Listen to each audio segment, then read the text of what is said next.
Hi friends, welcome back to Sakhi reviews. ఈరోజు story చాలా interesting గా ఉండబోతోంది. ప్లీజ్ సబ్స్క్రైబ్ చేసి లైక్ చేయండి ప్లీజ్. ఇంకా ఆదిత్య ఇంటి నుంచి బయటకొచ్చిన తర్వాత ఫ్రెండ్స్ తో సరదాగా మాట్లాడుతూ ఉంటాడు. ఫ్రెండ్ తో "నువ్వు భలే మాట్లాడతావురా" అంటాడు. "కాని నువ్వు మాత్రం చిట్టార్రా" అంటాడు ఫ్రెండ్. "నేనా?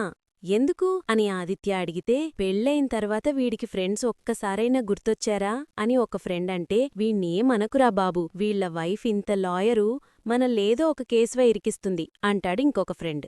సరేరా, టైమవుతోంది, మేం బయల్దేరతాం" అంటారు. "రేయ్, ఇంకాసేపు ఉండొచ్చు కదరా" అని ఆదిత్య అంటే, "త్వరగా ఇంటికెళ్ళకపోతే మా ఆవిడ నన్ను లోపలికి రానివ్వదురా" అంటాడు. వీడు వాళ్ళ ఆవిడకి భయపడతాడా?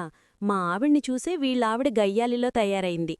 "ఆహా, హ్యాపీ మ్యారీడ్ లైఫ్ రా" అంటాడు ఆదిత్య. "మ్యారీడ్ లైఫ్ ఉంది, దాంట్లో హ్యాపీనెస్ లేదురా, ఏం మాటకా ఆ మాటరా. ఎంత కొట్టుకున్నా తిట్టుకున్నా వైఫ్ ఉంటే లైఫ్ బావుంటదిరా. మేం బయల్దేరతాంరా, బాయ్రా, నువ్వెళ్ళురా ఇంటికి." సరే వెళ్తాన్లే. వైఫ్ ఉంటే లైఫ్ బావుంటుందా? కొందరికి వైఫ్తోనే లైఫ్ ఎండవుతుంది అని ఆదిత్య అనుకుంటూ ఉండగా, "ice cream, ice cream, ice cream, ice cream. బాబూ, ఐస్ క్రీం ఇమ్మంటారా?" ఇవ్వండి. ఏ ఫ్లేవర్ ఇమ్మంటారు?" "ఏదీ నాకు పర్లేదు, మనసుకి నచ్చిన రుచొకటుంటుంది కదా బాబూ. ఒక స్టేజ్ తర్వాత రుచుల మధ్య తేడా తెలియదులేండి, ఏం తిన్నా ఒకేలా ఉంటుంది." "సరే బాబూ, స్ట్రాబెర్రీ ఫ్లేవరిస్తాను, తినండి." "ఇదిగో బాబూ." "బాబూ, డబ్బులివ్వలేదు." "ఓ సారీ అమ్మా, మర్చిపోయాను." "పర్వాలేదు బాబూ, వాలెట్ ఇంటి దగ్గర మర్చిపోయినట్టున్నాను." "ఏంటి బాబూ?" అదేనండి, పర్స్ ఇంటి దగ్గర మర్చిపోయాను. ఫోన్ పే చెయ్యండి బాబూ, మన దగ్గర క్యూఆర్ కోడ్ ఉంది." "ఏంటి బాబూ తడుముకుంటున్నారు?" అంటే ఫోన్ ఇంటి దగ్గర మర్చిపోయాను." "ఏంటి బాబూ, డబ్బుల్లేవు, ఫోన్ ఇంటి దగ్గర మర్చిపోయారు, ఐస్ క్రీం తినేశారు, ఇప్పుడెలా బాబూ?" "మీరెక్కడుంటారో చెప్పండి, నేనింటికి తీసుకొచ్చిస్తాను." "రోజుకొక చోట తిరిగేదాన్ని ఎక్కడని తీసుకోను బాబూ, ఇప్పుడే ఇచ్చేయండి నాకు." "నా దగ్గర లేవమ్మా." "మీరు ఈ కారు ఓనరే కదా?" ఓనర్నే." "అయితే మీ దగ్గర డబ్బులుంటాయి." "లేవమ్మా, ఐస్ క్రీంకి 50 రూపాయలయింది, 50 ఇస్తేనే ఇక్కడ్నుంచి కదులుతారు." "సరే అయితే, నాతో రండి, మీ 50 తీసేస్తాను." "మరి నా బండెవరైనా పట్టుకుపోరు?" "చెప్పి ఇస్తానంటే వద్దంటారు, నాతో రమ్మంటే రానంటున్నారు. ఎలా అమ్మా?" "ఏమో నాకు తెలీదు బాబూ, మా ఆయన డబ్బులు తీసుకురాకపోతే ఊరుకోడు. ఇవ్వండి, నేను వెళ్ళిపోతా." "నా దగ్గర లేవమ్మా, ఎలా ఇవ్వను?" "ఎలా ఇస్తావో నాకు తెలీదు బాబూ, నా 50 నాకివ్వు." "ఇదిగో తీసుకో" అంటూ ఆనంది వస్తుంది. "తీసుకో అక్కా, ఎవరమ్మా నువ్వు? నీకాయన 50 రూపాయలివ్వాలి అని అర్థమైంది. తీసుకో, ఈ పైసలు తీసుకో. ఐస్ క్రీం తిన్నది నేను తిన్నవాడికి ఎవరూ డబ్బులివ్వాల్సిన అవసరం లేదు. ఇప్పుడు మీ తాన లేవు కదా." "మీ మాట నిజమే, తిన్నది నేను కాబట్టి నా దగ్గరే తీసుకోవాలి." "ఈ మాట నిజమే, ఆయన దగ్గర డబ్బుల్లేనప్పుడు ఎవరో ఒకరు తానైతే తీసుకోవాలి కదక్కా. ఈ మాటైతే నిజమే, నేను దగ్గరే ఎందుకు తీసుకోవాలి? ఈ మాట నిజమే. ముంగటి ఈ పైసలు తీసుకో అక్కా. ఈ బాబేమో వద్దంటున్నాడు, నువ్వేమో ఇస్తా అంటున్నావు. ఈ బాబు మీకేమవుతాడు?" "మిమ్మల్ని నమస్కారం. ఈ బాబు మీకేమవుతాడు? తెలిసినతనా, పక్కింటతనా, వరుసకు బంధువా, పిలుపుకి చుట్టమా? మీకు కావాల్సింది పైసలే కదా అక్కా. తీసుకో." "వద్దమ్మా, నువ్వా డబ్బులు తీసుకోకు. ఊరుకో బాబూ, నువ్వివ్వవు, ఈ అమ్మాయిని ఇవ్వనివ్వవు. కాళ్లదాకా వచ్చిన సాయాన్ని కాళ్లదన్నిపోతే కాసికెళ్ళినా మళ్ళీ సాయం దొరకదంట. ఏమున్నా ఉంటే మీరు తేల్చుకోండి. నా డబ్బులివ్వండి, నేను వెళ్తాను. ఐస్ క్రీం, ఐస్ క్రీం అనుకుంటూ ఆమె వెళ్ళిపోతుంది. "మిమ్మల్ని సాయం చేయమని నేనడిగానా?" అని ఆదిత్య ఆనందితో అంటాడు. "అడక్కండా చేసిందాన్ని సాయం అనరు. ముంగట మిగిలిన సగం ఐస్ క్రీం తినండి, కరిగిపోయేటట్టుంది" అంటుంది. ఇంకా దారిలోనే సునంద ఆదిత్యాని వెతుక్కుంటూ వస్తుంది. ఆనంది ఆదిత్య ఒకే చోట ఉండడం చూసి ఆదిత్యాని ఎలా అర్థం చేసుకోవాలి, సునంద గురించి ఉదయం ఆదిత్య మీద కోప్పడ్డాను, మళ్ళీ ఎందుకు కలిశాడు అని అనుకుంటూ డ్రైవర్ పోని అని అక్కడ్నుంచి వెళ్ళిపోతుంది. ఆదిత్య ఐస్ క్రీం తిని వెళ్లబోతూ ఉంటే "ఆదిత్య గారు" అని పిలుస్తుంది. ఆదిత్య ఆనందితో సునంద అన్న మాటలు గుర్తు చేసుకుంటాడు. "ఏంటిదంతా? నువ్వెంత ప్రయత్నించినా మా మధ్యలోకి రాగలోగాని మాలోకి రాలేవు. నా కొడుకుని కన్విన్స్ చేసి మళ్ళీ మా ఇంట్లో కోడలిగా అడుగుపెట్టాలనుకుంటున్నావేమో, అదెప్పటికీ జరగదు" అన్న మాటల్ని. "ఎందుకలా వెళ్ళిపోతున్నారు? ఉదయం జరిగింది మర్చిపోయావా? మీకొక చిన్న కథ చెప్తా వినండి. ఓ కుర్రాడు మౌంట్ ఎవరెస్ట్ ఎక్కాలని అనుకున్నాడు. కాని మౌంట్ ఎవరెస్ట్ ఎక్కడం అనుకున్నంత ఈజీ కాదు. కాని లక్ష్యాన్ని వదులుకోకూడదు కదా, అందుకే ఎక్కడం మొదలుపెట్టాడు. కష్టాలు మంచు తుఫాను రూపంలో వచ్చినాయి. కిందపడిండు. కిందపడిన గదా అని ఆయనే ఆగిపోతే మౌంట్ ఎవరెస్ట్ తలపైనుండేది. కాని ఆగలేదు, ఎక్కిండు. బాధల్ని ఓర్చుకుంటూ, భయాల్ని దాటుకుంటూ ఎవరెస్ట్ ఎక్కిండు. అప్పుడు ఎవరెస్ట్ ఆ పిల్లగాడి పాదాల కింద ఉంది. అప్పుడు ప్రపంచాన్ని వినిపించేటట్టు కేకవేసిండు, "నేను గెలిచాను" అని. మన ప్రయాణం కూడా అటువంటిదే ఆదిత్యగారు.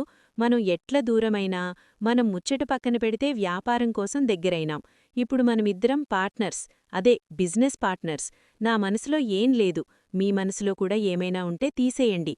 సమస్యలు కూడా ఐస్క్రీం లాంటివే, అట్లా ఏం చెయ్యకుండా ఉన్నా చాలు, కరిగిపోతాయి. గుడ్ నైట్ ఆదిత్య గారు అంటుంది. అక్కడ్నుంచి ఆదిత్య వెళ్ళిపోతాడు. ఇంకా ఆనంది కూడా అక్కడ్నుంచి వెళ్లబోతూ, అక్కా, నువ్వింకా ఈడనే ఉన్నావా అని ఐస్క్రీం ఆమెని అడుగుతుంది. ఇంటికి వెళ్తున్నానమ్మా. అవును, ఆ అబ్బాయి నీకేమవుతాడని డబ్బులిచ్చావు? నీ డబ్బులు నీకొచ్చినాయి కదక్కా, మరి నీకెప్పుడొస్తాయమ్మా? ఆయనిచ్చినప్పుడు నీకతను రుణపడ్డాడమ్మా. నువ్వేం కంగారుపడకు, అతన్ని రుణం తీర్చుకుంటాడు. శివయ్య ఎట్ల రాసుకుంటే అట్ల జరుగుతుందక్కా. వస్తా అక్కా. ఈ అమ్మాయికి ఎంత మంచి మనసు, ఇలాంటి వాళ్లకి ఏ కష్టం కాకుండా చూడు దేవుడా అని అనుకుంటుంది ఐస్క్రీం ఆమె. ఇక తర్వాత సునందా అంటూ వస్తాడు శశికాంత్. ఏంటి, ఆదిత్య కోసం వెళ్ళావు కదా, ఏమైంది? ఆదిత్య కనిపించలేదా? కనిపించాడు, మరేడీ? తీసుకురాలేని పరిస్థితిలో ఉన్నాడు. ఎవరితో ఉంటే ఏముందిలేండి, మరిప్పుడు నువ్వేమాలోచిస్తున్నావ్? వాళ్ళిద్దర్నీ ఎలా విడగొట్టాలా అని. ఎవరిద్దర్నీ? ఆనందీని, ఆదిత్యాని. చూడు సునందా, ఇప్పటికే ఒక తప్పు జరిగింది, మరో తప్పు చెయ్యొద్దు. నేను తప్పు చెయ్యడంలేదు, తప్పుని సరిచేస్తున్నాను. ఇప్పటికే వాళ్లు పడుతున్న బాధ చాలు సునందా. వాళ్ళు అని ఆనందీని, ఆదిత్యాని కలపకండి. ఎందుకంటే ఆనందిది ఎలాగైనా గెలవాలనే పంతం ఉంది. కాని ఆదిత్య అలా కాదు, హీజ్ వెరీ సెన్సిటివ్. అందుకే ఎన్ని తప్పులు చేసినా ఆనందీని క్షమించాడు. ఆనందీ ఆదిత్య కోసం ఏమీ చెయ్యలేదా? ఆ రకంగా చూస్తే ఆదిత్య ఆనందీకి చేసిందానికి ఎంత నిజాయితీగా ఉండాలి. కాని అలా ఉందా? వ్యక్తిగత స్వార్థం చూసుకుంది. తన వాళ్లకి న్యాయం జరిగితే చాలనుకుంది. అలాంటి మనిషి నా కొడుకు పక్కన భార్యగా ఉండాల్సిన అవసరం లేదు. కాని నేను ఎంత ట్రై చేసినా దూరం చెయ్యలేకపోతున్నాను. అందుకే ఏం చెయ్యాలా అని ఆలోచిస్తున్నాను. నువ్వేం చెయ్యలేవు సునందా, ఎందుకంటే భార్యాభర్తల బంధం అంత తేలిగ్గా తెగిపోదు. చూడు సునందా, చూడ్డానికి తాళికి వేసే ముళ్ళు మామూలుగానే కనిపించొచ్చు, కాని వాటికొక లైఫ్ టైం గ్యారంటీ ఉంటుంది. అక్షింతలు వేసి ఆశీర్వదించిన చేతులు బంధాలు ముడిపడాలని కోరుకోవాలి, కాని విడిపోవాలని కోరుకోకూడదు. నువ్వేం చేస్తున్నావో ఒక్కసారి ఆలోచించు అని శశికాంత్ చెప్పి వెళ్ళిపోతాడు. ఇంక షీను అర్జెంటుగా చిలకమ్మా నేను పోయేస్తా అంటాడు. అగు షీను, నీ వాళకం చూస్తుంటే గ్యారేజ్కి వెళ్తున్నట్లేదు, మరెక్కడికెళ్తున్నావు? మీడియా వాళ్ళకి ఫోన్ చేసింది అమ్మాడి కాదని నిరూపించడానికి పోతున్నానంటాడు. నువ్వు ఎంక్వైరీ చేయడానికి వెళ్తున్నావన్నమాట?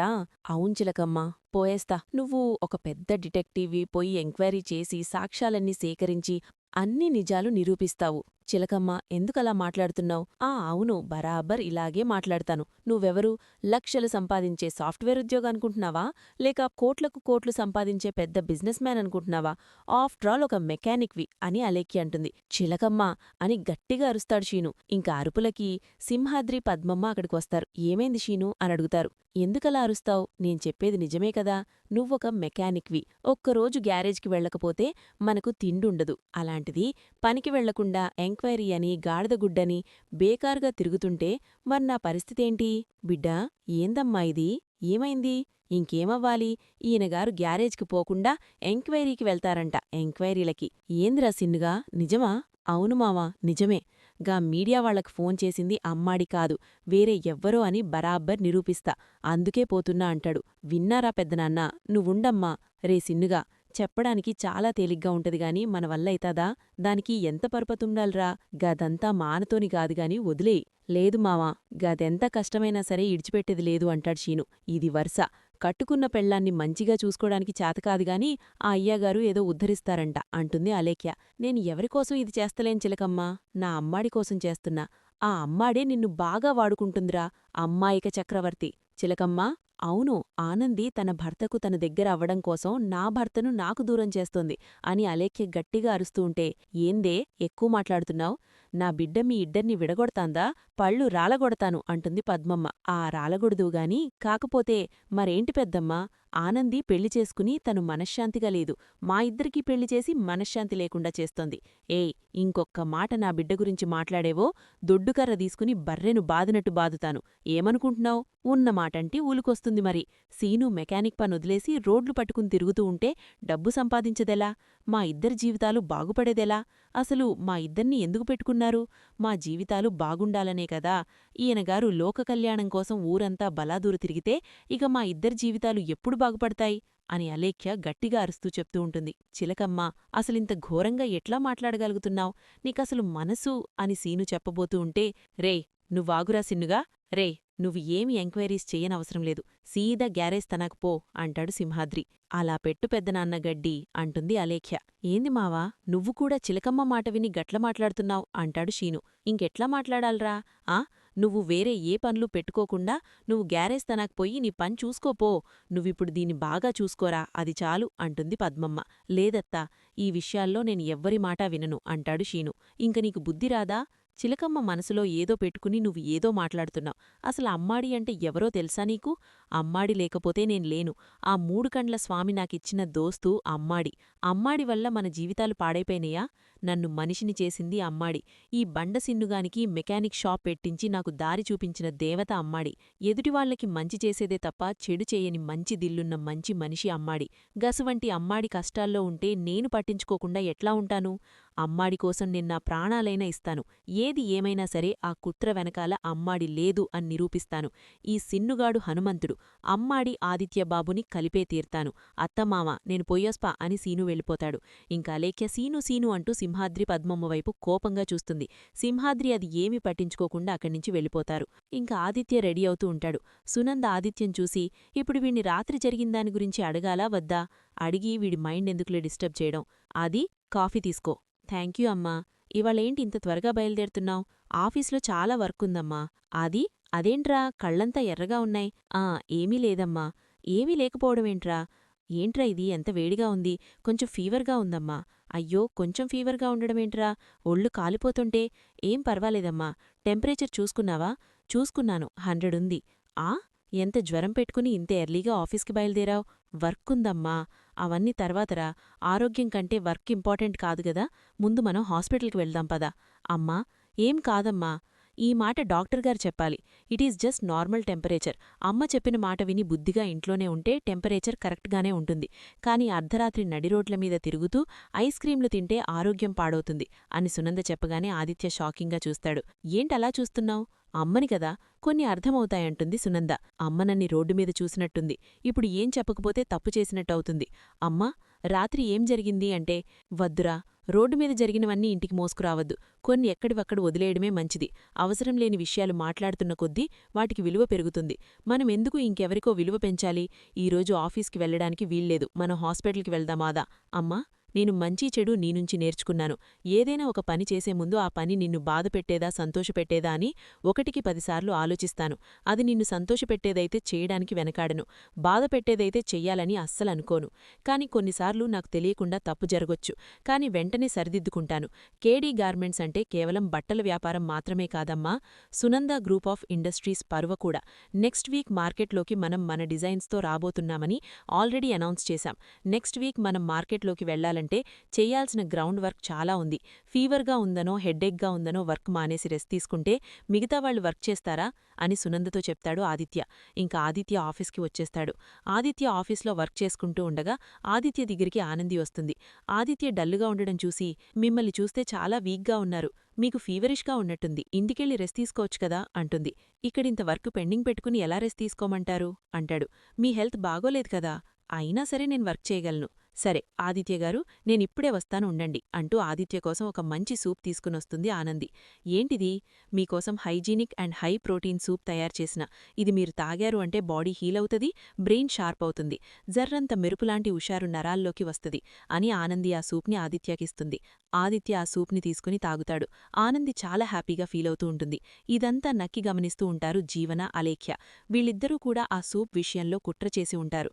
నీకు ఆదిత్య కావాలనుకుంటే గట్టిగా ఒక ప్రయత్నం చెయ్యి అని ఆనందితో అంటుంది అలేఖ్య. ఇప్పుడు నేను ఏం చేయమంటావు చెప్పు అని అడుగుతుంది అలేఖ్య. ఆ సూప్లో ఆదిత్య ఇంకా అనారోగ్యం పాలవడానికి ఒక మందు కలుపుతారు. ఆనందిని మరొకసారి ఇరికించడానికి గట్టిగానే ప్లాన్ చేస్తారు. మరి తర్వాత ఏం జరగబోతుందో తెలుసుకోవాలంటే మరి నా అప్డేట్స్ కోసం ప్లీజ్ సబ్స్క్రైబ్ చేసి లైక్ చేయండి.